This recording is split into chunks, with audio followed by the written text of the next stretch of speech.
This is the design retrospective report for Team 10, and our task was to gamify day-to-day tasks for adolescents with type 1 diabetes. Our team consists of Laura, who is the sponsor from the Children's National Health System, Antonio, who is the project manager, Clayton, who is the sponsor liaison, Jeff, who is the Scrum and Repo Master, Robert, who is a Repo Master and a Scrum Master, and myself, Will, who was the Quality Assurance. In the course of 2 semesters, an idea went from a very rough outline to a type 1 diabetes management system with a game to help adolescents with their management tasks. When the requirements were set in stone, we went ahead and decided that a tower defense game was within reach, and then we were faced to choose between Reactor Unity as the architecture we chose. When Unity was chosen, a prototype was then generated that we could build off of. What tied everything together was the game engine that we ended up implementing. Then we had to integrate our prototype into the structure of that game engine.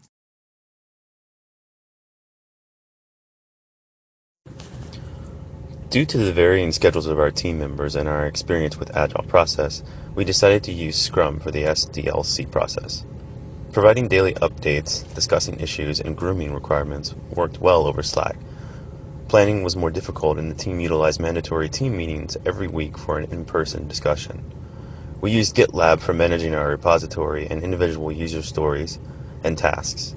GitLab integrated well with Slack so that we could easily see updates on tasks and requests for peer reviews on features.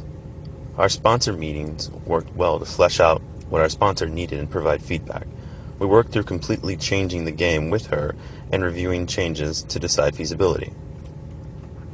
Additionally, we found prototyping to be extremely beneficial for testing feasibility.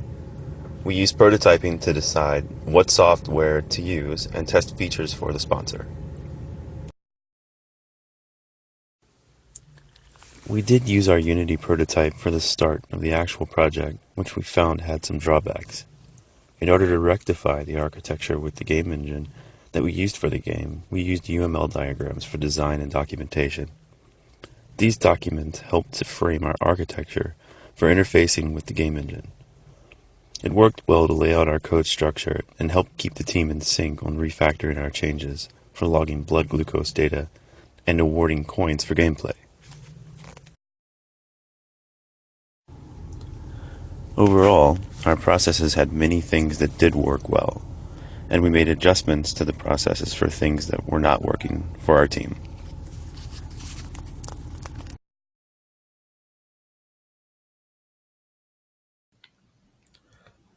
Next, let's consider the design and architecture of our system. Several changes to our application were made throughout the course of this project, which are worth mentioning.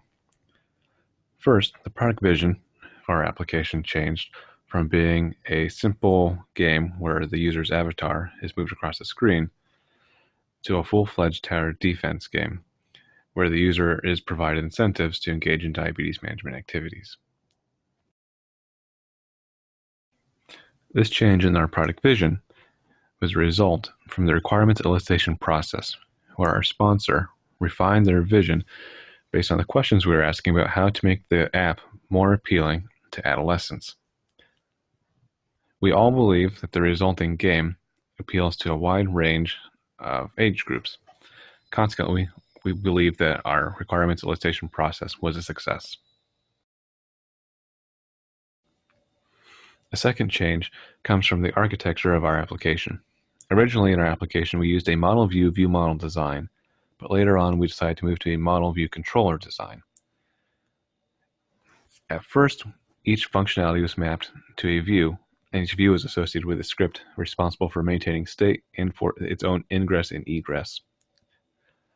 Once we realized that this would not be easy for future developers to extend with additional functionalities, we decided to move to a model view controller design where we could offer a single interface for maintaining state and engaging in view navigation. Because it took us so long to make this switch, we consider this something that did not go well in our project. We should have taken more time in the first place to actually consider how we can make this an extensible project for future developers to add on to. This is the tool slide for Project 38. I am Robert.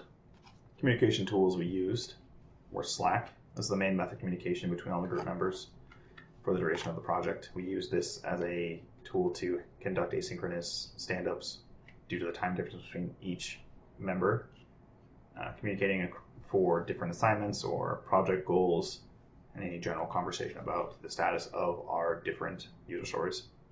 Hangouts Meet from Google was used as our primary tool to collaborate with our sponsor for the project.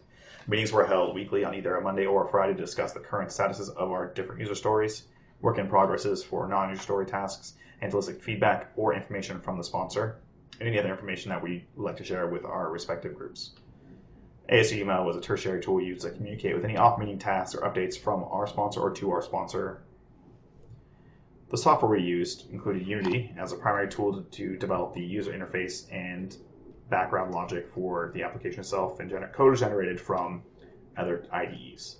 Other IDEs would include Visual Studio 2015, 2016, 2017, or Enterprise, or Visual Studio Code. They were used to generate the actual code that was used within Unity itself to program the software to work as we intended to and to solve any user stories that we had. Google Drive and Documents were used as a secondary collaboration tool to generate reports, deliverables for the course, any other communication we did as a group that wasn't available on Slack, along with generating feature lists and different prototypes of what the application should do or look like. And lastly, the Android SDK or the iOS Xcode software was used to generate installable pieces of software for their respective platforms to test and troubleshoot any issues we had with them.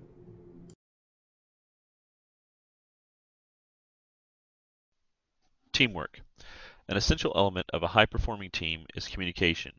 Our team's primary method of communication was Slack, and as you can see here from our weekly active users graph, the entire team consistently communicated with each other.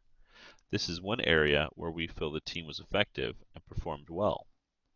Another critical component for teamwork is having clear goals. This was a challenge for our team.